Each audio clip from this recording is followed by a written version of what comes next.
A wealthy CEO always believed the wages at his company were fair, until one rainy night he saw a female employee asking for leftover food. Curious, he followed her and made a horrifying discovery. Through the window of an old apartment, he watched her split a single hamburger between two children while she went hungry. The next day, an announcement was made that will shake the entire company. Before we dive in this story, let us know where you're watching from. We love to hear your thought. Harold Mason had built his empire the way most men built their reputations, brick by brick, mile by mile, without apology. At 58, he was the kind of man who still wore his watch on the inside of his wrist, a habit left over from his days behind the wheel of a Peterbilt, when checking the time meant a glance without taking your hands off the road. Back then, Harold had been just another trucker grinding through the Midwest, hauling freight across I-70 with nothing but a thermos of black coffee and an AM radio that only picked up gospel stations and grain reports. That was 30 years ago. Now Harold Mason was the founder and CEO of Mason Freight Lines, one of the largest independent logistics companies in the tri-state area. But Harold had never forgotten where he came from. He'd grown up in a two-bedroom house in Price Hill, the kind of neighborhood where fathers worked factory jobs and mothers stretched every dollar until it screamed. His own father, William Mason, had been a line worker at a steel mill, 30 years of 12-hour shifts, coming home with hands stained black and a back that never stopped aching. Harold remembered the sound of his father's work boots on the porch every evening at 6:30, the way his mother would have dinner waiting, the way nobody talked much because exhaustion was a language of its own. William Mason had died at 53, 3 months after retiring. Heart attack. Gone before he could enjoy a single day of the rest he'd earned. Harold had been 25 then, already driving trucks, already hungry for something more than a paycheck that disappeared as fast as it came. He'd made himself a promise standing at his father's grave: I will never be that tired. I will never be that powerless. I will build something that lasts. And he had. Harold started with one truck, a used Freightliner he bought with a loan he had no business taking. He drove it himself, 16-hour days, sleeping in truck stops, eating gas station food, showering at rest areas. He undercut competitors on price and over-delivered on reliability. Within 3 years, he had 5 trucks. Within 10, he had 50. He met Margaret during those early years. She was a waitress at a diner in Columbus, the kind of woman who could remember your order after meeting you once and always had a smile ready even when her feet were killing her. They were married 6 months later. Margaret had believed in him when no one else did. She'd worked double shifts to help him make truck payments. She'd kept the books in their tiny apartment, balancing accounts on a kitchen table covered in invoices and receipts. She'd been his partner in every sense of the word. But she'd also been lonely. As Mason Freight grew, Harold was home less and less. Even when he stopped driving trucks himself and hired others to do it, he was consumed by the business. Expanding routes, negotiating contracts, managing employees, building the empire. Margaret had wanted children. Harold had always said, soon. When things are more stable, but things were never stable. There was always one more contract, one more truck, one more goal, and then, one night, Margaret had gone to bed and never woken up. A stroke, silent and sudden. The doctor said she'd felt no pain. Harold had felt enough for both of them. That was 6 years ago, and he still hadn't forgiven himself. Now, he lived alone in a 3-bedroom house in Oakley, a quiet suburb where the lawns were green and the neighbors waved but never lingered. The house was too big for one person. Margaret had picked it out, imagining the children they'd fill it with, the family dinners, the noise and chaos of a life fully lived. Instead, it was silent. Harold woke every morning at 5, dressed in the dark, and drove to the office before the sun rose. He worked until 8 or 9 at night, sometimes later. Weekends were spent reviewing reports, optimizing logistics, trimming costs. Work was his oxygen. Without it, he didn't know how to breathe. He believed in one thing above all else: fairness through merit. You work hard, you get paid fair. He'd say during quarterly meetings, his voice firm and steady. You show up on time, you follow the rules, you earn your place. That's the deal. That's always been the deal. It was a philosophy that had carried him out of poverty and into success. And he believed, deeply, that it worked for everyone. If you struggled, it was because you hadn't worked hard enough, hadn't planned well enough, hadn't sacrificed enough. Harold Mason had sacrificed everything, and he expected the same from others. Lisa Carter, his CFO, was one of the few people who'd worked with him long enough to see past the armor. She was 50, sharp as a tack, with silver-streaked hair she wore in a no-nonsense bun, and a wit that could cut through corporate nonsense like a hot knife. She'd been with Mason Freight since the company had only 12 trucks and 2 dispatchers working out of a rented garage. She'd once told him, over a rare lunch meeting at a diner not unlike the one where he'd met Margaret, "Harold, you've built something incredible. But you've also built a wall around yourself so high I'm not sure even you can see over it anymore." He'd brushed it off with a wave of his hand. "Walls keep things running smooth, Lisa. Emotions don't. Emotions are what make us human," she'd replied. "And businesses aren't human," Harold had said. "They're systems, and systems work best when they're not clouded by sentiment." Lisa had looked at him for a long moment, then shaken her head. "One day, Harold, you're going to realize that the people who work for you aren't cogs in your system. They're flesh and flesh and blood breaks." He'd paid the check and returned to the office. But her words had stayed with him. Not until the night he saw Lena Torres standing in the rain outside Eddie's diner, holding a paper bag like it was the most valuable thing in the world. That night would change everything. It was a Thursday night in late March, and Harold was alone in his office on the 6th floor. The building was quiet. The day shift had clocked out hours ago, their cars streaming out of the parking lot in a slow parade of headlights. Only the night crew remained, dispatchers coordinating late deliveries, a handful of drivers prepping for early morning routes, and the cleaning staff who moved through the halls like ghosts, emptying trash cans and vacuuming floors. No one would notice until they weren't clean anymore. Harold sat at his desk, reviewing the quarterly financials on his dual monitors. The numbers glowed in the dim light of his desk lamp. Revenue, up 3%. Operating costs, steady. Profit margins, acceptable though not as robust as he'd like. The numbers were good, not great, but solid. Mason Freight was holding steady in a tough market, and that was something to be proud of. He allowed himself a small nod of satisfaction as he clicked through the spreadsheet, his mind already calculating adjustments for the next quarter. A road optimization here, a fuel efficiency program there, maybe renegotiate the insurance contract. Then he stood to stretch, rolling his shoulders, feeling the familiar ache in his lower back, a souvenir from his years behind the wheel. He walked to the window, hands in his pockets, and looked down at the street below. His office overlooked 4th Street, a stretch of old industrial Cincinnati that hadn't changed much in 20 years.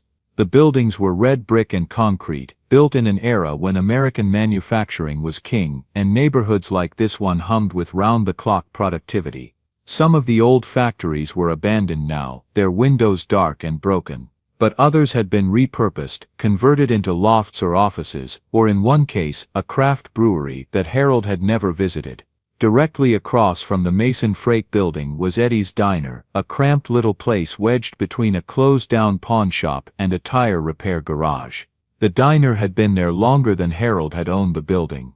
It was the kind of place that looked like it had been assembled from spare parts, a faded red awning, a neon sign that buzzed and flickered in the dark, windows covered with decals advertising Coca-Cola and homemade pie. Truckers loved it. The coffee was strong, the portions were big, and Eddie, a gruff man in his 60s with tattooed forearms and a cigarette always tucked behind his ear, didn't ask questions. You could sit at the counter for hours nursing a cup of coffee, and Eddie would leave you alone. Harold had eaten there 1,000 times when he was still driving. Meatloaf and mashed potatoes. Chicken fried steak. Breakfast at 2 in the morning after a long haul, the kind of meal that stuck to your ribs and kept you going. Now, he just looked at it from above. As he gazed out the window, movement caught his eye. Someone was standing near the diner's side entrance, the one the kitchen staff used for smoke breaks and trash runs. A woman. She was wearing a Mason Freight jacket, navy blue with the company logo embroidered on the back in white thread. Harold squinted, leaning closer to the glass. It was Lena Torres. He recognized her immediately. Lena worked the night shift in dispatch, coordinating drivers and managing the logistics board when things got chaotic. She was good at her job, efficient, calm under pressure, never complained. Harold had reviewed her file once during a performance audit, the way he reviewed all employee files periodically to ensure standards were being met. Lena Torres, 42 years old, single mother, 2 children, ages 9 and 11, 5 years with the company, no tardies, no incidents, no disciplinary actions. Performance reviews consistently rated her as exceeds expectations, a model employee. So what was she doing standing outside Eddie's diner at 10 o'clock at night when her shift didn't start until 11? Harold watched as Lena approached the side door. She knocked softly, tentatively, the way someone knocks when they're not sure they should be knocking at all. After a moment, the door opened, and Eddie himself appeared, wiping his hands on a grease-stained apron. His expression was unreadable, not hostile but not friendly either. They spoke for a moment. Harold couldn't hear the words, of course, but he could see the body language. Lena's shoulders were slightly hunched, her hands folded in front of her like a schoolchild waiting to be scolded. She said something, and Eddie frowned, glancing back into the kitchen. He disappeared for a moment. When he returned, he was holding a brown paper bag, folded at the top. Lena reached for it, and even from 6 stories up, Harold could see the relief wash over her face. She said something else, her mouth forming words that might have been thank you or I'm sorry, or maybe both, and Eddie waved her off with a gruff gesture that seemed to say just take it and go. Lena clutched the bag to her chest, holding it with both hands like it might disappear if she let go. She glanced around, left then right, as if checking to see if anyone was watching. Then she turned and walked quickly down the street, her figure shrinking into the shadows near the bus stop on the corner. Harold stood at the window for a long time, his reflection staring back at him in the dark glass. Lena Torres worked 50 hours a week. She made $16 an hour, more than most dispatchers at competing firms, a wage Harold had personally approved as competitive and fair. She had health insurance through the company. She had paid time off, she had a 401k with a modest company match. By every measure Harold used to evaluate fairness, Lena Torres was being treated well. So why was she standing outside a diner at night, asking for food? The question gnawed at him. He told himself it wasn't his business. People had their reasons. Maybe she'd forgotten her wallet. Maybe she was picking something up for a coworker. Maybe there was a perfectly reasonable explanation that had nothing to do with need or desperation. But the image stayed with him. The way she'd held that bag, the way she'd looked around like she was hiding something, the relief on her face when Eddie handed it to her. Harold returned to his desk, but he couldn't focus on the numbers anymore. The spreadsheet blurred. His mind kept returning to that moment, replaying it over and over. Finally at 11:30, he shut down his computer, grabbed his coat, and left the office. As he walked to his car in the parking garage, he passed the dispatch floor. Through the glass doors, he could see Lena at her station, headset on, eyes on the monitors, doing her job with the same quiet competence she always did. She looked tired. Harold got into his Mercedes, started the engine, and sat there for a moment, hands on the wheel. Then he made a decision. He was going to find out what was really going on. Harold Mason did something that night he hadn't done in 30 years. He followed someone. Not in a predatory way, nothing sinister or invasive. He simply wanted to understand. And so when Lena Torres clocked out at 7 the next morning and boarded the number 47 bus heading east toward the Riverside district, Harold got into his car and followed at a distance. The rain had started by then, a cold drizzle that blurred the streetlights and made the asphalt gleam like polished stone. The bus lumbered through the industrial zone, past shuttered factories and chain-link fences crowned with rusted barbed wire, then crossed the bridge over the Ohio River into a part of Cincinnati Harold rarely visited anymore. Riverside was where the workers lived. Not the managers or the office staff, the people who loaded trucks, swept floors, operated forklifts, answered phones. It was a neighborhood of narrow streets and old apartment buildings, their facades stained with years of weather and neglect. Laundromats with flickering neon signs. Corner stores with bars on the windows. Churches in converted storefronts, their hand-painted signs promising salvation and hot meals on Wednesdays. Harold had grown up not far from here, in Price Hill. Same kind of neighborhood, same kind of people.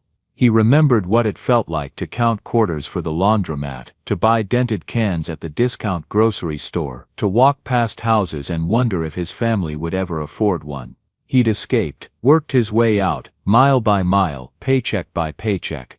But driving through Riverside now, he realized how much he'd forgotten. The bus stopped at the corner of Elm and River Road. Lena stepped off, pulling her jacket tight against the rain, and walked 2 blocks east. Harold parked his Mercedes a safe distance away, far enough not to be noticed, close enough to see where she was going. She climbed the steps of a 4-story brick building, with peeling paint and a broken railing on the 2nd-floor balcony. The front door didn't lock, she just pushed it open and disappeared inside.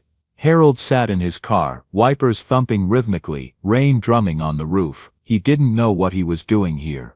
This was absurd. He was a CEO, not a private investigator. Lena Torres was a grown woman with her own life, and whatever struggles she faced were hers to manage. He had no right to pry, no right to invade her privacy like this, but he couldn't leave. After a few minutes, a light came on in a window on the 3rd floor. Harold could see movement inside, shadows passing back and forth behind thin curtains. He got out of the car, pulled up the collar of his coat, and crossed the street. The building had no security, no intercom system. The front door opened into a narrow hallway that smelled like mildew and old carpet, and something else, something Harold couldn't quite place. Poverty, maybe. That particular scent of places where too many people lived in too little space, where things broke and never got fixed, where hope was rationed like everything else. Harold climbed the stairs slowly, his expensive leather shoes squeaking on the worn linoleum. The walls were covered in faded floral wallpaper that had probably been installed in the 1970s. Someone had tried to cover a hole in the drywall with a piece of cardboard and duct tape. On the 3rd floor, he found the door, 3C. The paint was chipped, exposing bare wood underneath. A small wreath made of plastic flowers hung from a nail, someone's attempt to make the place feel like home. Harold stood there, rain dripping from his coat, and listened. Inside he could hear voices. "Mom, is there more?" A child's voice. Young. Maybe 8 or 9. A boy, Harold thought. "That's all we have tonight, baby." Lena's voice, soft but strained, carrying the weight of 1,000 unsaid apologies. "But it's enough. Look, Eddie gave us extra fries.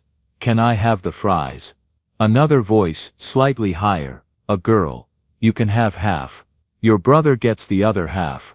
But I'm still hungry." A pause. Harold could hear the sound of footsteps, something being set down on a table or counter. Then Lena's voice again, quieter now, almost breaking. "I know, sweetie. I know, just eat slow, okay? Make it last." Harold felt something twist in his chest, a physical sensation, like someone had reached in and squeezed his heart. He moved closer to the window at the end of the hall, the one that looked into the apartment from the side. The blinds were half open, and through the gap he could see inside. The apartment was tiny. A cramped living room with a couch that sagged in the middle, its fabric worn and stained. A small kitchen area, with a 2-burner stove and a refrigerator that hummed loudly, probably older than the children. A table with 2 mismatched chairs, one of them held together with duct tape. No television, no computer, no decorations except for a child's drawing taped to the refrigerator, a crayon picture of a house with a smiling sun overhead. Lena stood at the kitchen counter, her back to the window, dividing the contents of the paper bag onto 2 plates. Harold watched as she carefully cut a burger in half with a knife, then counted out fries one by one, 10 for one plate, 10 for the other. A small container of coleslaw, split evenly between them. 2 children sat at the table, watching her with wide, hungry eyes. A boy and a girl, both thin, both wearing clothes that were clean but clearly hand-me-downs or thrift store finds. The boy's shirt had a superhero logo that was faded almost to invisibility. The girl's pants were too short, showing her ankles. Lena set the plates in front of them with a tenderness that made Harold's throat tighten. "Eat slow, okay," she said gently. "Chew everything, make it last." "Aren't you eating, Mom?" the girl asked, looking up at her mother with concern. Lena smiled, A smile that broke Harold's heart because it was so obviously forced, so clearly a mask over her own hunger and exhaustion. "I ate earlier, baby," she lied. "At work. I'm full. This is all for you too." The boy frowned. "You sure?" "I'm sure. Now eat before it gets cold." The children didn't question it further. They bent over their plates and ate with the quiet, focused intensity of kids who understood, on some instinctive level, that food wasn't guaranteed, that you didn't waste a single bite, that you were grateful for what you had, because tomorrow might bring nothing at all. Lena watched them for a moment, her expression tender and heartbroken all at once. Then she walked to the corner of the room, sank down onto the sagging couch, and closed her eyes. Her lips moved silently. Harold couldn't hear the words, but he could guess. A prayer, maybe. Or just an exhausted mantra. "We'll be okay. We'll be okay. We'll be okay. We'll be okay." Harold stood in the rain, watching through that window, and felt the foundation of his world crack. This woman worked for him. She showed up every night, on time, and did her job without complaint. She coordinated routes, managed drivers, kept the logistics machine running smoothly. She was efficient, reliable, professional. She made $16 an hour, a wage Harold had calculated as fair, even generous for her position, and she was starving. Not because she was lazy, not because she didn't try, not because she made poor choices, or failed to plan, or lacked ambition, but because $16 an hour, in this city, in this economy, with 2 kids and rent and bills and the 1,000 invisible costs of simply existing, it wasn't enough. It had never been enough. All those years Harold had believed in a simple equation: hard work equals success, effort equals reward, fairness equals opportunity. But standing here, watching Lena Torres sacrifice her own meal so her children could eat, Harold realized the terrible truth. The equation was broken. The system he'd built his entire life on, the meritocracy he'd believed in with religious fervor, it was a lie. Not because people didn't work hard, but because hard work alone couldn't overcome the mathematics of poverty. You could do everything right and still lose. You could sacrifice everything and still fall short. You could work yourself to the bone and still watch your children go hungry. Harold turned and walked back down the stairs, his legs unsteady, his hands trembling. When he reached his car, he sat behind the wheel and stared at the rain streaking down the windshield, blurring the world into abstract shapes.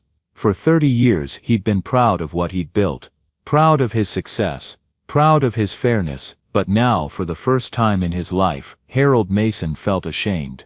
Ashamed that he'd been so blind. Ashamed that he'd congratulated himself on paying fair wages while his employees struggled to survive. Ashamed that it had taken following someone home in the rain to finally see the truth that had been in front of him all along. He drove home that night in silence, the city lights blurring past, and when he finally walked through the door of his too big, too empty house, he didn't turn on any lights. He just sat in the dark in the living room Margaret had decorated, surrounded by the life he'd built on the backs of people he'd never really seen. And he wept. Harold didn't sleep.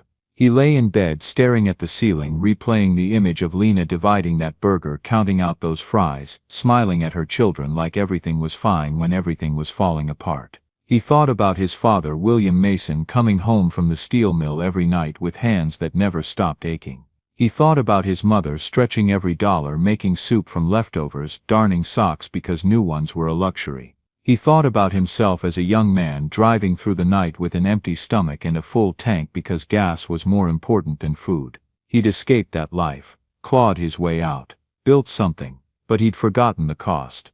By 5 in the morning he was showered and dressed. By 6:30 he was at the office, sitting in the parking lot watching the sun rise over the warehouse. At 7 he made a decision. He picked up his phone and called Lisa Carter. "Harold," her voice was groggy.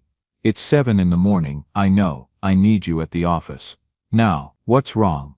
"Everything," Harold said quietly. "Everything's wrong." Lisa arrived 45 minutes later, carrying a travel mug of coffee and wearing an expression somewhere between concern and annoyance. "This better be good," she said, sitting down across from Harold's desk. "I was supposed to sleep in today." Harold didn't waste time with pleasantries. "How many of our employees are struggling?" Lisa blinked, setting her coffee down. "Struggling, financially. How many of them are one bad month away from losing everything? One emergency away from disaster? Lisa studied his face, her expression shifting from annoyance to curiosity. Harold, what brought this on? Just answer the question. She sighed, leaning back in her chair. I don't have exact numbers, but if I had to guess, maybe a third of our workforce, maybe more. Harold felt the words land like blows. The warehouse guys, Lisa continued. A lot of them work second jobs. Some of the drivers sleep in their cabs to save on rent, you know that right? And the dispatchers, most of them are living paycheck to paycheck, and we've known this. Harold's voice was tight. We've suspected it, Lisa said carefully. But Harold, everyone's struggling these days, it's not unique to us. That doesn't make it right. Lisa watched him for a long moment. No, she said softly, it doesn't. Harold stood and walked to the window, looking down at the warehouse floor where the morning shift was starting. Forklifts moving pallets, workers in safety vests checking manifests, the organized chaos of a company in motion. I want to create an emergency fund, Harold said, his voice steady despite the turmoil inside him. For employees in crisis, medical bills, car repairs, rent shortfalls, unexpected expenses, whatever they need. No questions asked, no payback required. Lisa was silent for a moment. Then she said, that's generous, Harold. Really generous, but the board's not going to like it. I don't care what the board likes. And where's the money coming from? We'll find it. Cut executive bonuses if we have to. Hell, I'll take a pay cut myself. I don't need. He stopped, the words catching in his throat. I don't need what I have. Lisa stood and walked over to join him at the window. You're serious about this? I am. This isn't just about being generous, is it? Lisa said quietly. Something happened. What did you see? Harold closed his eyes. I saw one of our employees begging for food, and then I followed her home and watched her split a single burger between her two kids while she pretended she'd already eaten. Lisa's breath caught. Who? Lena Torres, the night dispatcher. Harold, she's one of our best. I know, Harold said, his voice breaking slightly. I know she is. And that's the problem. She does everything right. Shows up on time, works hard, never complains.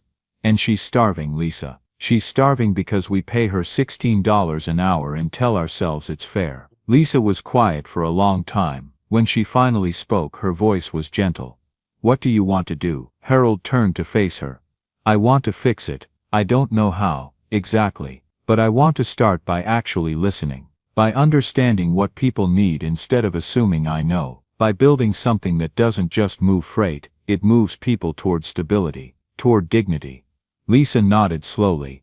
All right, I'll draw up a proposal for the fund. But Harold, if you're going to do this, you need to do it right. You can't just throw money at people and hope it fixes things. You need to understand what they're actually going through. Then I'll start by asking, Harold said. Good. And Harold, Lisa placed a hand on his shoulder. This is the right thing to do. It's overdue, honestly. But be prepared, not everyone's going to see it that way. I know, Dale especially, Lisa added. He's going to fight you on this. Dale Cunningham. The COO, ambitious, calculating, always positioning himself as the voice of fiscal responsibility and hard-nosed business sense. Let him, Harold said quietly. This is happening. That afternoon, Harold sent an email to Lena Torres. Subject, meeting request. Lena, could you please come to my office today at 3 p.m.? Nothing to worry about. I'd just like to discuss something with you. Harold Mason. He stared at the sent message for a long moment, then closed his laptop. At 3 o'clock, there was a tentative knock on his door. Come in. Lena entered, and Harold could see the fear in her eyes immediately. Her face was pale, her hands clasped together so tightly her knuckles were white. She thought she was in trouble. Of course she did. When the CEO calls you to his office, you don't assume it's good news. Sit down, Lena. Harold said gently, gesturing to the chair across from his desk. She sat, perched on the edge like she might need to flee at any moment. Harold took a breath. This was harder than he'd expected. I'm not here to punish you. Her eyes widened. I need to be honest with you. Harold continued. A few nights ago, I saw you outside Eddie's diner, and I followed you home. Lena's face went white. Mr. Mason, he held up a hand. Please, let me finish. She fell silent, tears already forming in her eyes. I watched you walk into your apartment, Harold said, his voice quiet but steady. And I saw you divide that meal between your children. I saw you tell them you'd already eaten when you hadn't. A tear slipped down Lena's cheek. I've spent 30 years building this company, Harold said, and I believed I was doing it the right way. Fair wages, fair treatment, fair rules. But last night, standing outside your building in the rain, I realized something. He leaned forward, looking directly into her eyes. Fair isn't the same as enough. Lena's breath hitched. I don't know what it's like to choose between feeding my kids and paying rent, Harold said. I don't know what it's like to work 50 hours a week and still go hungry. I thought I did. I grew up poor, drove trucks, struggled my way up. But I've forgotten. I've been so focused on building this company that I stopped seeing the people who actually make it run. He paused, his voice thick with emotion.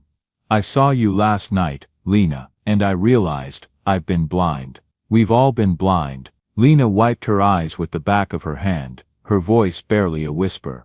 I try so hard, Mr. Mason. I work as much as I can. I budget everything. I don't waste money on anything we don't need, but it's never enough. The rent keeps going up, food costs more every month, and my daughter needs glasses, and my son outgrows his shoes every 3 months, and her voice broke. I can't keep up. Harold felt his chest tighten. I know, and that's not your failure, it's mine. Lena looked up at him, confused. I'm creating an emergency fund, Harold said, for employees who need help, and I want your input on how to do it right.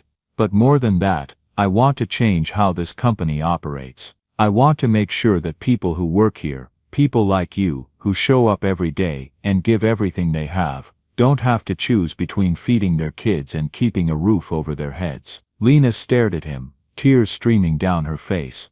Will you help me? Harold asked quietly. For a long moment, Lena couldn't speak, then finally, she nodded. Yes, she whispered. Yes, I'll help.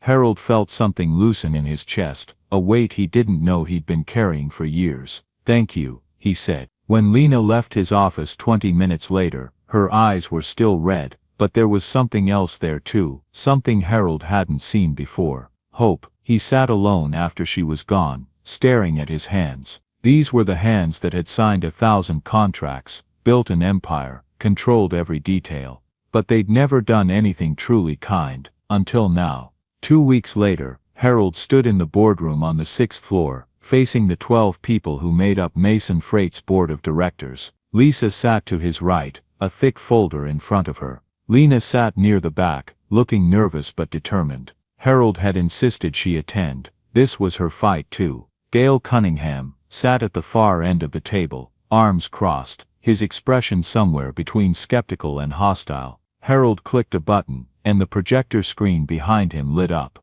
Mason Freight Employee Emergency Fund, a human-centered approach to workforce stability. Thank you all for coming, Harold began, his voice steady. I'll get straight to the point. I'm proposing the creation of a fund dedicated to providing financial assistance to our employees during times of crisis. He clicked to the next slide, which outlined the basics: medical emergencies, housing instability, car repairs, childcare expenses, and other unexpected financial burdens. Retree NT continue. The fund would be available to any employee who's been with the company for at least 90 days, Harold continued. Applications would be reviewed by a small committee, myself, Lisa, and a rotating group of employee representatives. Assistance would be granted based on need, not seniority or position. And most importantly, he paused for emphasis, the money would not need to be repaid. This isn't a loan program, it's support. Silence filled the room.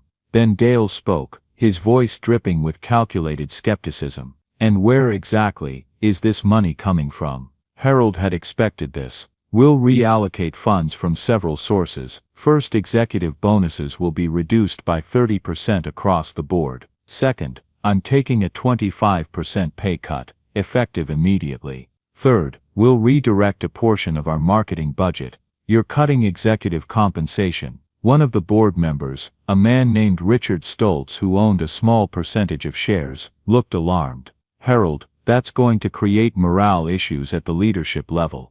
Morale issues. Harold's voice was calm but edged with steel. We have employees sleeping in their cars to save on rent. We have people skipping meals so their kids can eat. And you're worried about executive morale. Richard shifted uncomfortably. Dale leaned forward. With all due respect, Harold, we're not a charity, we're a freight company. Our employees are paid competitive wages, are they? Harold interrupted. Lisa, pull up the cost of living analysis. Lisa clicked her laptop, and a new slide appeared on the screen. It showed a breakdown: average rent in Cincinnati for a 2-bedroom apartment, childcare costs, food expenses, transportation, utilities, healthcare copays. The average warehouse worker makes $15 an hour, Lisa said, her voice matter-of-fact. That's $31,000 a year before taxes. After taxes, that's about $24,000. Now look at the basic cost of living.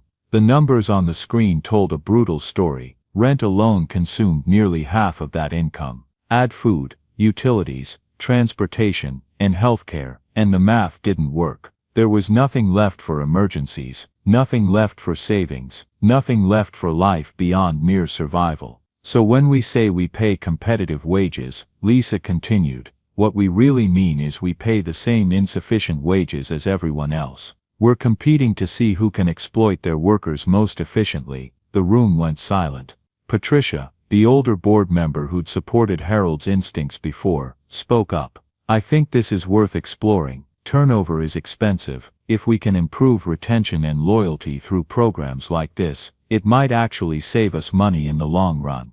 Exactly, Harold said. But this isn't just about the bottom line, it's about doing what's right. Dale's jaw tightened. And what happens when word gets out that we're just handing out money? Every employee with a sob story is going to line up with their hand out. Harold felt anger flare in his chest, but he kept his voice level.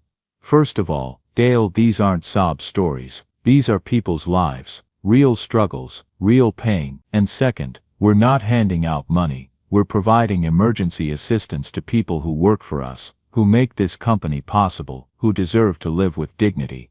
This is a business, Dale said coldly, not a social program. Then maybe, Harold said, his voice quiet but fierce, we should stop acting like we're heartless. The words hung in the air. Harold looked around the room, meeting each person's eyes. I know some of you think this is idealistic, maybe even naive, but I'm asking you to trust me. I built this company from one truck and a dream. I know what it takes to survive, and I know what it feels like to be one emergency away from losing everything. He paused, then continued. When I was 26, my truck broke down outside of Indianapolis. I didn't have money for repairs. I slept in the cab for 3 days while I waited for my paycheck to clear so I could fix it. I ate vending machine crackers and drank water from gas station bathrooms. And you know what kept me going?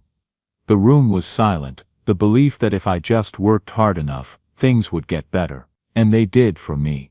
But I got lucky. I got breaks that other people don't get. And now I have the power to be that break for someone else. He looked at Lena, who was sitting quietly in the back, her eyes glistening. We have employees who are working just as hard as I did, Harold said. Harder, even. And they're not lazy, they're not irresponsible, they're just trying to survive in an economy that's rigged against them. So yes, I'm proposing we help them. Because it's the right thing to do, and because a company that doesn't take care of its people isn't worth running. Patricia nodded. I'm in favor. 2 other board members raised their hands. Dale shook his head. This is a mistake, Harold. Mark my words, you're opening Pandora's box. Then let it be opened, Harold said. The vote was called, 7 in favor, 5 opposed. It passed. As the meeting ended and people filed out, Dale lingered by the door. He looked at Harold with cold calculation. You think you're being noble, Dale said quietly, but you're being weak, and weak leaders don't last. Maybe, Harold replied, but neither do cruel ones. Dale left without another word. Lisa stayed behind, closing the door. You know he's going to fight this, right? He's not going to just accept defeat. I know, and you're ready for that. Harold looked out the window at the warehouse below, where workers were loading trucks for the afternoon routes. Somewhere down there, Lena Torres would soon be starting her shift, and for the first time in a long time, maybe she'd go to work knowing that if something went wrong, if her car broke down, or her kids got sick, she wouldn't be alone. "I'm ready," Harold said. The announcement went out the following Monday morning. Mason Freight Lines introduces Employee Emergency Fund effective immediately. Mason Freight is launching a new program to provide financial assistance to employees facing unexpected hardships. The fund will offer grants, not loans, for medical emergencies, housing crises, vehicle repairs, and other urgent needs. "Our employees are the backbone of this company," said CEO Harold Mason. "This fund is our commitment to ensuring that hard work is met with genuine support, not just words." At first, the reaction was cautiously positive. Employees whispered about it in break rooms, unsure if it was real or just another corporate PR stunt. But then the whispers turned into rumors. "Where's the money really coming from? Bet they're going to cut hours to pay for it. It's probably just a way to look good while they screw us some other way." The skepticism was understandable. Most of the workforce had spent their entire lives being told that help was conditional, that generosity always came with strings, that nothing was ever really free. But there was something else happening too, something more insidious. Dale Cunningham was planting seeds. He was subtle about it. He didn't openly oppose the fund in public. That would have been political suicide, and a direct contradiction of the board's decision. Instead, he worked in the shadows, in quiet conversations, in carefully worded suggestions. In meetings with middle management, he'd say things like, "I just hope this doesn't hurt our competitiveness in the market," or "We need to make sure we're not rewarding people for poor financial planning." To department heads he'd mention, "It's a generous gesture of course, but between you and me, I worry it sends the wrong message. What happens when people start depending on handouts instead of being self-sufficient?" The message was clear. This fund was Harold's folly, and people should be skeptical. Some managers took the bait. They grumbled about the reduction in bonuses. They complained that Harold was being soft, that he was letting emotions cloud his judgment, that he was trying to be everyone's friend instead of their boss. "He's gone bleeding hard on us," one operations manager said over drinks at a bar near the warehouse. "Next thing you know, we'll be a non-profit instead of a business." The comments filtered down through the ranks, creating a strange divide in the company. Some employees were grateful, even moved by the gesture. Others were suspicious, convinced there had to be a catch. And then there was the situation with Lena. Word had gotten out that she was involved in designing the fund, that she was meeting with Harold and Lisa regularly, that she'd been given a voice in how things were structured. People started talking. "She's got the CEO's ear now. Bet she's getting special treatment. Probably sleeping with him. I heard she made up some sob story, and now Mason's throwing money at her." The rumors were vicious and unfounded, but they spread like fire through dry grass. Lena tried to ignore it. She kept her head down, did her job, and told herself that the people who mattered knew the truth. But Harold could see the toll it was taking. She moved through the dispatch office like a ghost, avoiding eye contact, eating lunch alone in her car. One evening, Harold found her sitting in the break room on the third floor, staring at her phone with tears in her eyes. "Lena," he said gently, sitting down across from her. "What's wrong?" She looked up quickly, wiping her eyes. "Nothing, Mr. Mason, I'm fine." "You're not fine." She was quiet for a moment, then her voice cracked. "People are saying things about me. I know. They think I don't know. Using you. Taking advantage. They think I'm the reason the fund exists, like I'm getting some kind of special treatment." Harold felt anger rise in his chest, not at Lena, but at the cruelty of people who'd rather tear someone down than admit their own discomfort. "Let them talk," he said quietly. "But what if you're doing all this? What if you're risking the company, risking your reputation, and it doesn't work? What if it just makes everything worse?" Her voice was thick with guilt and fear. Harold leaned forward. "Lena, when I was your age, I was driving a truck 16 hours a day, sleeping in rest stops, eating vending machine food, because I couldn't afford anything else. And you know what kept me going?" She shook her head. "The belief that it would get better," Harold said. "That if I worked hard enough, sacrificed enough, I'd make it. And I did. But somewhere along the way, I forgot that not everyone gets that chance. Not because they don't work hard, but because the world doesn't give them the same breaks it gave me." He paused, his voice gentle but firm. This fund isn't charity, Lena. It's fairness. Real fairness. The kind that acknowledges that people can do everything right and still fall through the cracks. Lena's eyes filled with tears again. Thank you, she whispered. Thank you for seeing me. You were always worth seeing, Harold said. I was just too blind to look. After she left, Harold sat alone in the break room, staring at the vending machine in the corner. The same kind of machine that had fed him crackers and stale cookies during his darkest days. He thought about Dale, about the resistance, about the rumors and the backlash, and he realized something. Change was never easy. People feared it, resisted it, fought it with everything they had. Not because it was wrong, but because it challenged the comfortable lies they'd been telling themselves. Harold had been telling himself those lies for 30 years, and now finally, he was awake. The storm hit on a Wednesday night in mid-April, 3 weeks after the emergency fund went live. It came out of nowhere, a spring squall that rolled across the Ohio Valley, with the kind of violent intensity that made meteorologists breathless and residents nervous. Rain hammered down in sheets, lightning split the sky like cracks in glass, and the wind howled through the streets of Cincinnati with a sound like something alive and angry. Harold was home when his phone rang at 9:47 p.m. It was Lisa, and her voice was tight with panic. Harold, we've got a problem. What kind of problem? The main warehouse. It's flooding. Harold's stomach dropped. How bad? Bad. Really bad. The drainage system failed. Water's pouring in through the loading bays. We've got trucks stuck. Inventory damaged. Harold, this is a disaster. I'm on my way. Harold grabbed his coat and keys, and ran out into the storm. The drive to the warehouse normally took 20 minutes. He made it in 12, his hands white-knuckled on the wheel, the windshield wipers struggling to keep up with the deluge. By the time he reached the facility, emergency lights were flashing, and a crowd of employees had gathered outside under the covered loading area. Some were in their work uniforms, others had clearly been called from home, and were wearing sweatpants and rain jackets. Harold pushed through the rain and into the building. The scene inside was chaos. Water covered the floor, ankle-deep in some places, knee-deep in others. It swirled and eddied around pallets of goods, around the bases of shelving units, around the wheels of forklifts that sat useless and half-submerged. The sound was deafening. The roar of rushing water, the hiss of rain through the damaged roof, the creaking of metal and the splash of people wading through the flood.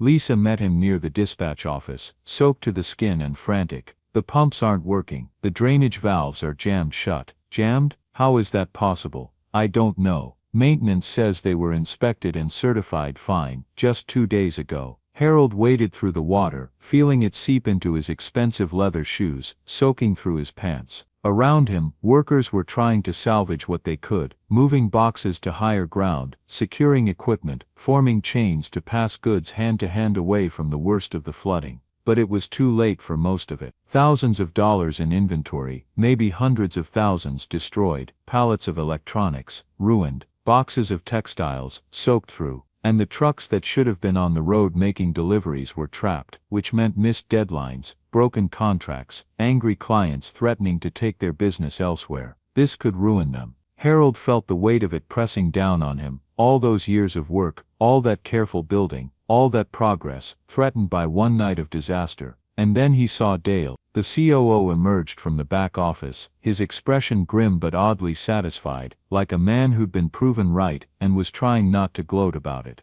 This is what happens when you cut corners, Harold, Dale said, his voice loud enough to carry over the sound of rushing water. Harold turned to him, water dripping from his coat. What are you talking about? Maintenance, Dale said, gesturing at the flooded warehouse. You reallocated their budget to fund your little charity project, and now we're paying the price. Harold felt rage boil up inside him, hot and immediate. We didn't cut maintenance, didn't we? Dale's voice was cold, calculated. Maybe not officially, but when you start diverting resources to feel-good programs instead of infrastructure, this is what happens. The systems fail, and people get hurt. Several employees had stopped working to watch the confrontation. Lisa stepped between them. Dale, this isn't the time. It's exactly the time, Dale snapped. The board needs to know that Harold's bleeding heart policies are putting this company at risk, that his sentimental approach to business has real consequences. Harold stared at him, and in that moment, standing in the cold water, surrounded by destruction, watching Dale's performance, he understood.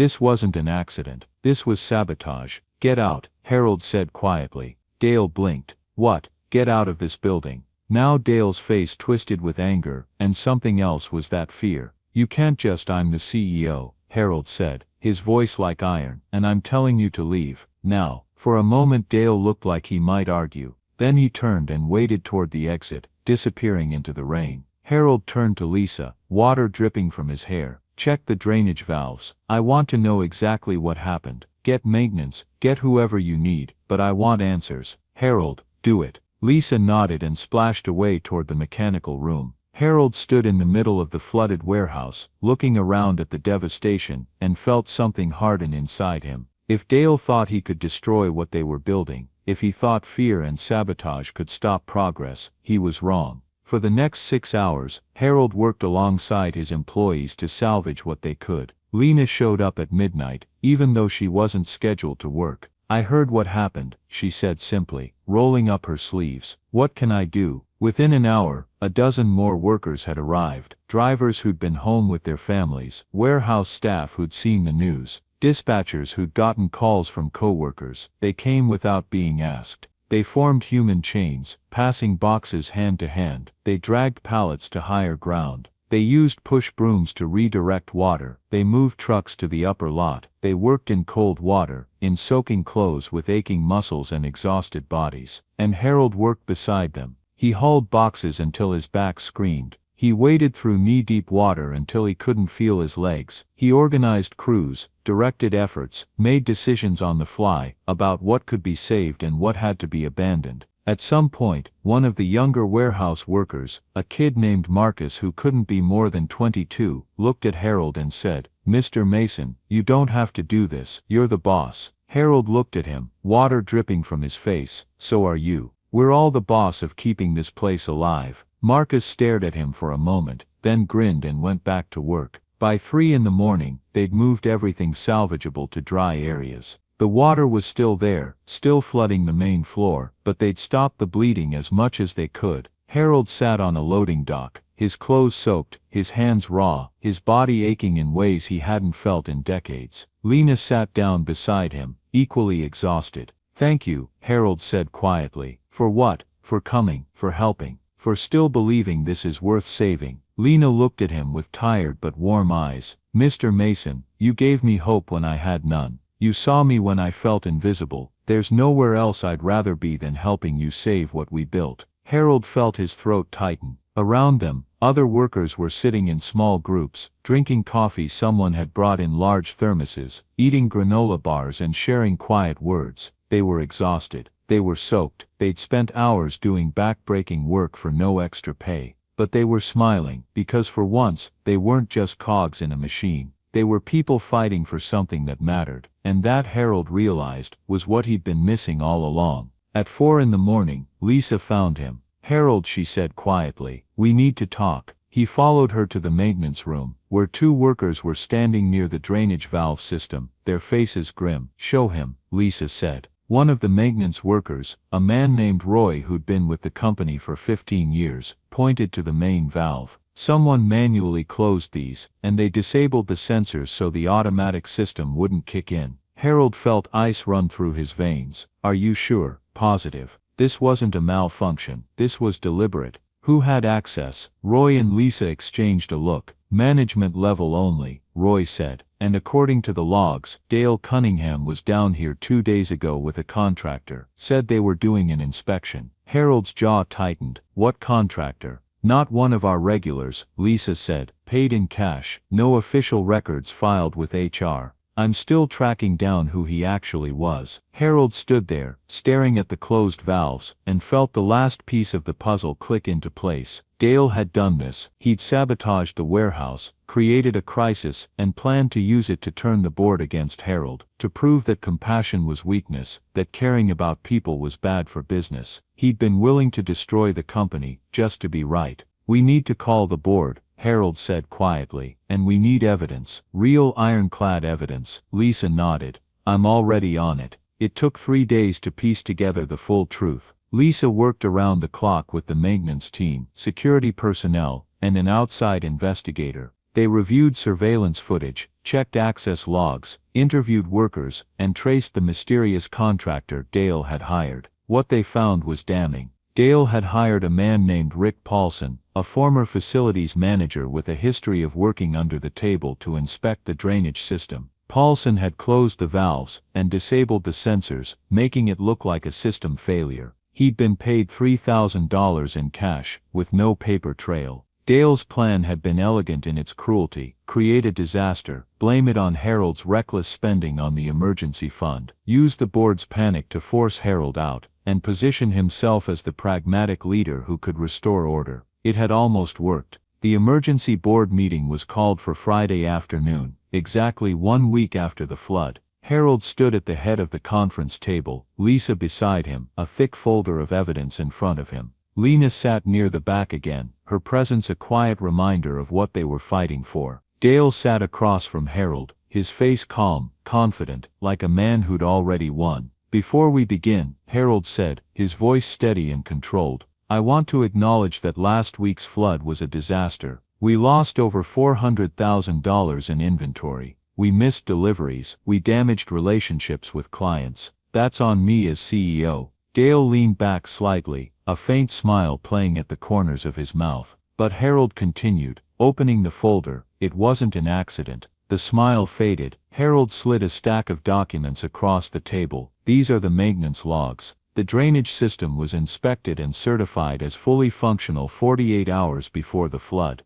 The contractor who closed the valves, a man named Rick Paulson, was hired by Dale Cunningham, paid in cash. No official records." Dale's face went red. "That's a lie. It's on camera," Lisa said coldly. She clicked her laptop, and the screen behind her lit up with surveillance footage. The timestamp read 4:17 p.m., 2 days before the flood. The video showed Dale standing in the maintenance room, talking to a man in coveralls. They shook hands. Money changed hands, visible even in the grainy footage. The room went silent. Patricia, the older board member, stared at Dale with disgust. "You sabotaged your own company." Dale shot to his feet. "I did what I had to do. Harold's policies are destroying us. Sit down." Harold's voice was quiet, but carried the weight of absolute authority. Dale froze. "You wanted me out," Harold said, looking directly at Dale. "You thought if you could create a crisis, the board would panic and remove me. And you know what? Maybe it would have worked. Maybe they would have blamed me for being too soft, too emotional, too focused on people instead of profit." He paused, letting the words settle. "But here's what you didn't count on," Harold continued. "You underestimated the people who work here. When that flood happened, do you know who showed up? Not just the people on the schedule, everyone. Drivers came in on their days off. Warehouse workers brought their friends. Lena Torres, who you probably think is just some dispatcher, she rallied half the night shift to help save what we could." He gestured toward the window, where the warehouse was visible below, now cleaned up and back in operation. "Those people saved this company," Harold said. "Not you, not me. Then they did it because they believed in something bigger than quarterly reports. They believed in each other." Dale's hands were shaking. "I could press charges," Harold said quietly. "Sabotage, fraud, corporate espionage. You'd go to prison, Dale. Years probably." Dale's face went pale. "But I'm not going to do that." The room stirred. "You're fired," Harold continued, his voice steady and final. "Effective immediately. You'll receive 6 months severance, more than you deserve, and a letter of recommendation that says you left for personal reasons. That's more mercy than you showed anyone else in this building." He looked Dale directly in the eyes. "But make no mistake, if you ever try to hurt this company or these people again, I will make sure everyone knows exactly what you did. Do you understand?" Dale stood frozen, his mouth working but no sound coming out. "Get out," Harold said. Dale looked around the room, perhaps hoping for support, for someone to defend him. But every face was either disgusted or carefully neutral. He grabbed his briefcase and walked to the door, his legs unsteady. At the threshold he turned back, his voice bitter. "You're weak, Harold. Weak and sentimental, and that's going to destroy you." Harold met his eyes without flinching. "No, Dale, I'm not weak, I'm just not cruel. And I'd rather fail with compassion than succeed without it." Dale left, the door clicking shut behind him with a finality that felt like justice. The room was silent for a long moment. Then Patricia spoke, her voice warm with respect. "Harold, that took real courage. No, Harold said quietly, it just took finally having a conscience. Lisa stood and placed a hand on his shoulder, squeezing gently. One by one the board members stood and shook his hand. Even the ones who'd voted against the fund seemed moved by what they'd witnessed. When the room finally emptied, Harold stood at the window looking down at the warehouse floor. For the first time in weeks he felt like he could breathe. 6 months later, on a crisp October morning, Harold stood in his office watching the sun rise over the Ohio River. Mason Freight Lines had not only survived, it had thrived. The emergency fund had distributed over $250,000 to employees in need. Medical bills paid, cars repaired, rent covered during short-term crises. One employee had even received help with adoption fees. The stories flooded in, each one a small miracle. Marcus, the young warehouse worker, had used emergency funds to fix his car after it broke down, preventing him from losing his job. He'd since been promoted to shift supervisor. Denise, a dispatcher whose mother had cancer, received help with medical bills that would have bankrupted her. She'd written Harold a letter saying the fund had saved not just her mother's life, but her sanity. Tommy, a driver with a 6-year-old daughter, got childcare assistance and was finally able to enroll her in a quality daycare instead of leaving her with a neighbor who watched TV all day. And Lena Torres had been promoted to Director of Employee Relations, overseeing not just the emergency fund but a new suite of benefits, childcare assistance, mental health resources, financial counseling, and educational grants for employees' children. She'd moved into a better apartment. Her kids were thriving, and when Harold saw her in the halls now, she smiled, really smiled, with her whole face. The company's reputation had grown beyond anything Harold had imagined. Articles appeared in trade journals and business magazines. Mason Freight's human-centered model sets new industry standard. How one CEO chose people over profit and increased both. Competitors watched warily. Some mocked it as a publicity stunt. Others quietly began implementing similar programs, though few with the genuine commitment Mason Freight had shown. Employee retention had increased by 34%. Productivity was up. Morale was the highest it had been in the company's history. And the numbers, those cold, hard numbers Harold had spent his life worshipping, told their own story. Despite the flood, despite the emergency fund, despite everything, Mason Freight was more profitable than it had ever been. Because when you treated people like human beings instead of resources, they gave you everything they had. Lisa remained CFO, but she'd taken on a new role as Harold's closest advisor, not just on business but on life. One afternoon she'd found him alone in his office, staring at an old photo of Margaret. "You okay?" she'd asked. "I was just thinking," Harold said quietly. "Margaret always told me I had a good heart buried under all the armor. I never believed her, thought she was just being kind. And now I think she saw something in me that I couldn't see in myself." He touched the frame gently. "I wish she could have seen this, what we've built, what we're becoming." Lisa smiled. "I think she knows." Today was the National Logistics Conference in Columbus, and Harold had been invited to speak about Mason Freight's transformation. He stood backstage, adjusting his tie, feeling nervous in a way he hadn't felt in years. Lena found him there. "You're going to do great, Mr. Mason." "I hope so." He smiled at her. "Thank you for being here. Wouldn't miss it." The conference organizer appeared. "Mr. Mason, you're on in 2 minutes." Harold took a deep breath and walked out onto the stage. 2,000 people filled the auditorium. CEOs, logistics professionals, industry leaders. The lights were bright. The room was silent. Harold stepped up to the podium and looked out at the sea of faces. 30 years ago, he began, his voice steady. "I was a truck driver. I worked 16-hour days, slept in rest stops, and believed that if I worked hard enough, I'd make it. And I did. I built a company. I built an empire, and I thought I was doing it the right way. Fair wages, fair treatment, fair rules." He paused, letting the words settle. "But fair isn't the same as kind, and it's not the same as enough." The room was absolutely silent now, every eye on him. "A few months ago, I watched one of my employees, a woman named Lena Torres, stand outside a diner in the rain, asking for food, because she couldn't afford to feed her children. She worked for me, 50 hours a week, did everything right, and she was starving."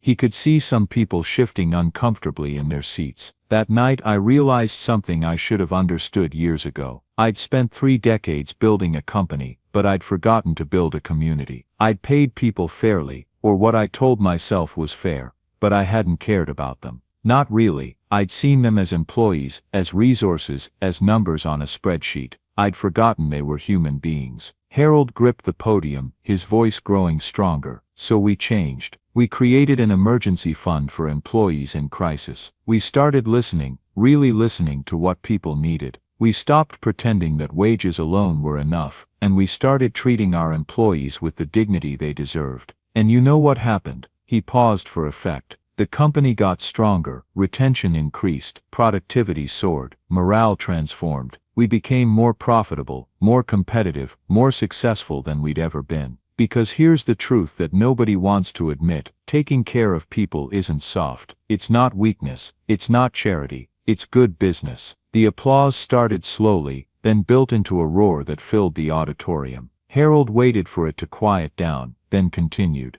But more than that, it's the right thing to do, because a company isn't just trucks and contracts and quarterly reports. A company is people. And people, when you treat them with respect, with compassion, with genuine care, will move the world for you. The applause came again, louder this time, and Harold saw people standing. He looked out at them, all these leaders, all these decision makers, and hoped his words would take root. "I'm not here to tell you what to do," Harold said as the applause faded. "I'm just here to tell you what I learned. That success without compassion is empty. That profit without purpose is hollow. And that the measure of a leader isn't how much wealth they accumulate, it's how many lives they improve along the way." He stepped back from the podium as the audience rose to their feet, the applause thunderous now. After the speech, Harold found Lena and Lisa waiting for him in the wings. "You were incredible," Lisa said, hugging him. "She's right," Lena added, her eyes shining. "You're going to change the industry." Harold shook his head. "We're going to change it. This was never just me." Outside the convention center, the afternoon light slanted through the October clouds, casting long shadows on the pavement. The three of them stood together, looking out at the parking lot, where a row of Mason freight trucks sat gleaming in the sun. "You know what's funny?" Harold said, a rare smile crossing his face.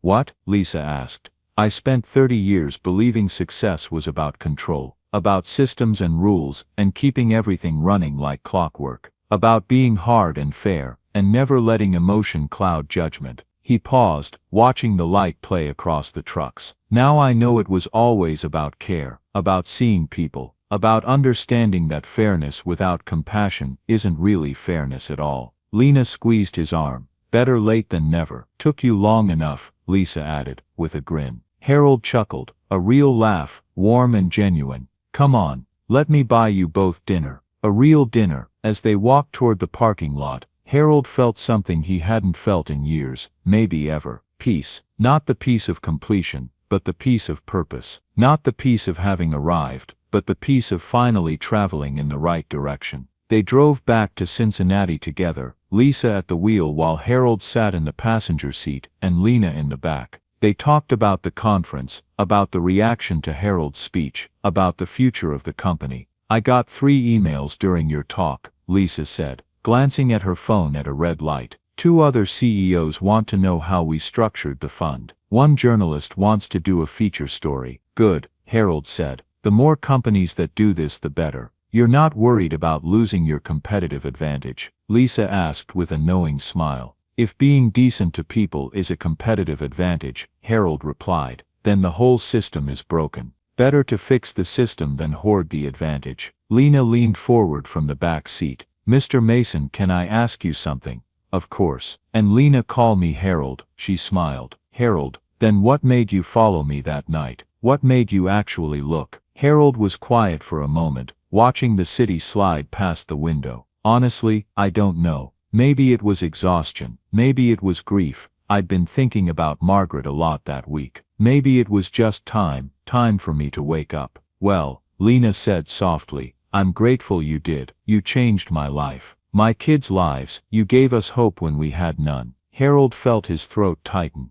"You changed mine too. You reminded me what all this was supposed to be for." They arrived back at the Mason Freight building just as the sun was setting. The warehouse was alive with activity, the evening shift in full swing, trucks pulling out for overnight deliveries, dispatchers coordinating routes, the organized chaos of a thriving operation. Harold stood in the parking lot, looking up at the building he'd built, and felt something shift inside him one final time. This wasn't his empire anymore. It was theirs, all of theirs. Every driver, every dispatcher, every warehouse worker, every person who showed up and gave their time and energy and hope, they were the true owners of this place. He was just the one who'd finally figured out how to honor that. The morning sun broke over the Ohio River, painting the water gold and bronze. Harold stood on the roof of the Mason Freight Building, a place he'd started visiting regularly over the past year, finding something meditative in the height and the view, looking out at the city that had given him everything. He was 59 now, still CEO, but with a different vision of what that meant.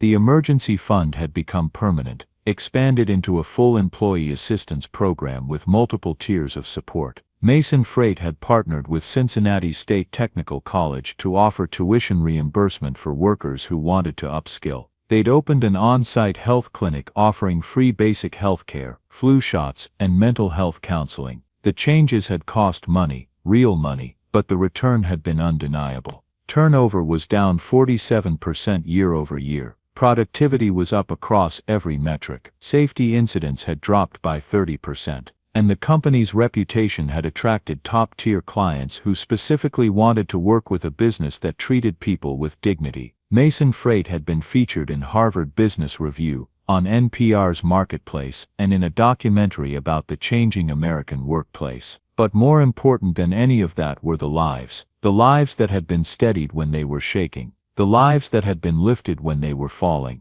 the lives that had been seen when they were invisible. Lisa joined Harold on the roof, holding 2 cups of coffee, a ritual they'd developed over the past year. "Thought you might need this," she said, handing him one. "Thanks." Harold took a sip, savoring the warmth. "Big day. You ready?" Today was the company's annual shareholders meeting, and Harold was presenting the year-end results. But more than that, he was unveiling the next phase of his vision, profit sharing. 15% of annual profits would be distributed among all employees, based not on seniority or position, but on hours worked. A warehouse worker who'd been there 6 months would receive the same per-hour share as a driver who'd been there 10 years. It was radical, it was risky, it was right. "I'm ready," Harold said. The meeting went even better than he'd hoped. When he presented the profit-sharing plan, there was a moment of stunned silence, then Patricia started clapping. Within seconds the entire room was on their feet. Even the skeptical board members, the ones who'd initially opposed the emergency fund, were nodding in approval, because the numbers didn't lie.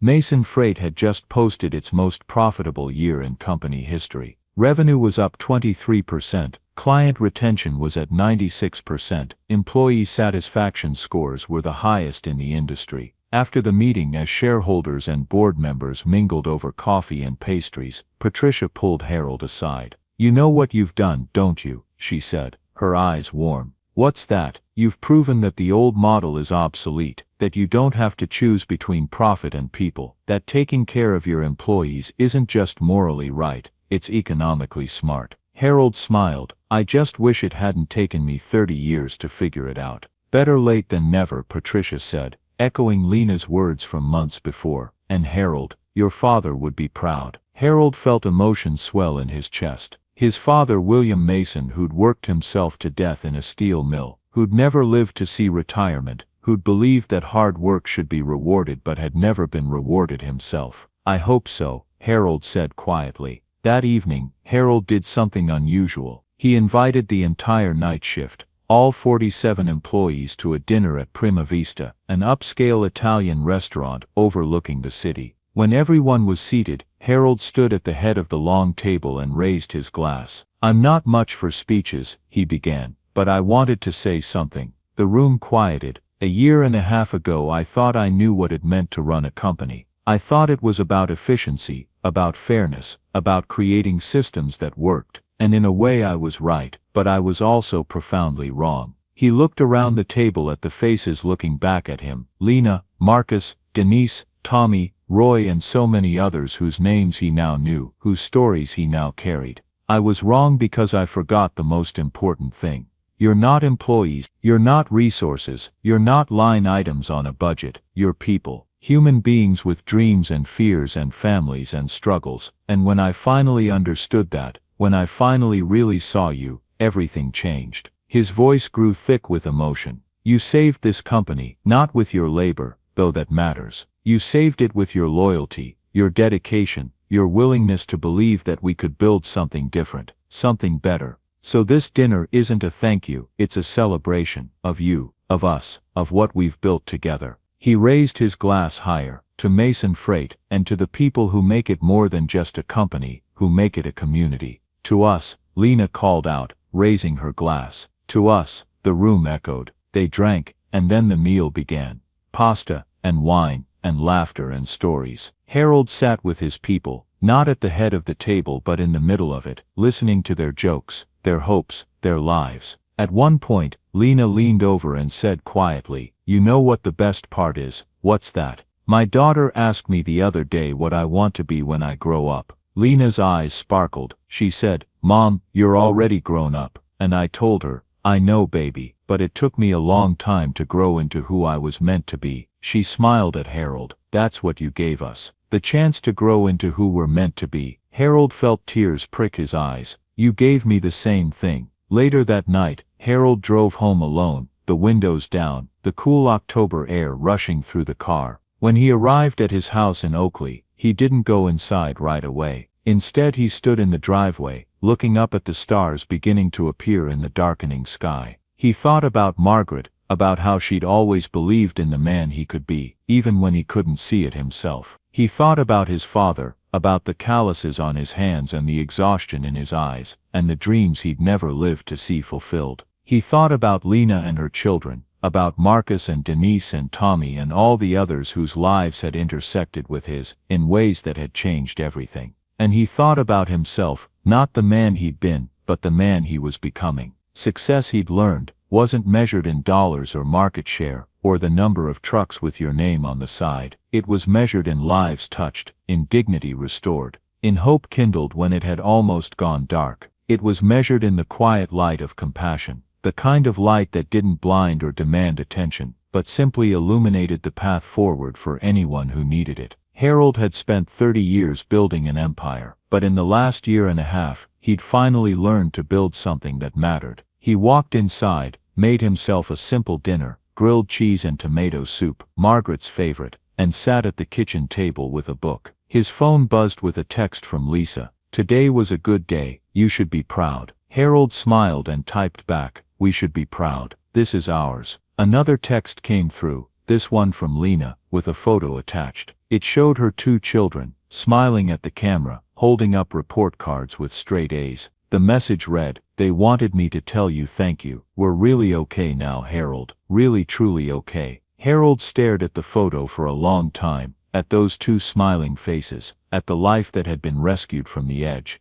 Then he set the phone down and looked out the window at the quiet suburban street, at the lights coming on in neighboring houses, at the ordinary beauty of an ordinary evening. For 30 years he'd been running from poverty, from powerlessness, from the ghost of his father's exhausted face, running toward success, toward control, toward the proof that he mattered. But now, finally, he'd stopped running. Not because he'd arrived at some destination, but because he'd realized the journey itself was the point. The journey of waking up, of seeing clearly, of choosing compassion over comfort, people over profit, connection over control. Harold Mason had built an empire on the belief that hard work equals success. But he'd learned that true success was something different entirely. It was the ability to lift others up, to see their struggles and say, "You're not alone," to use whatever power you had, however much or little, to make the world a softer place for the people who needed softness most. That was the quiet light he'd learned to carry, and it would never ever go out, because light once shared multiplies. It passes from person to person, life to life, moment to moment, and in the end, that's what moves the world.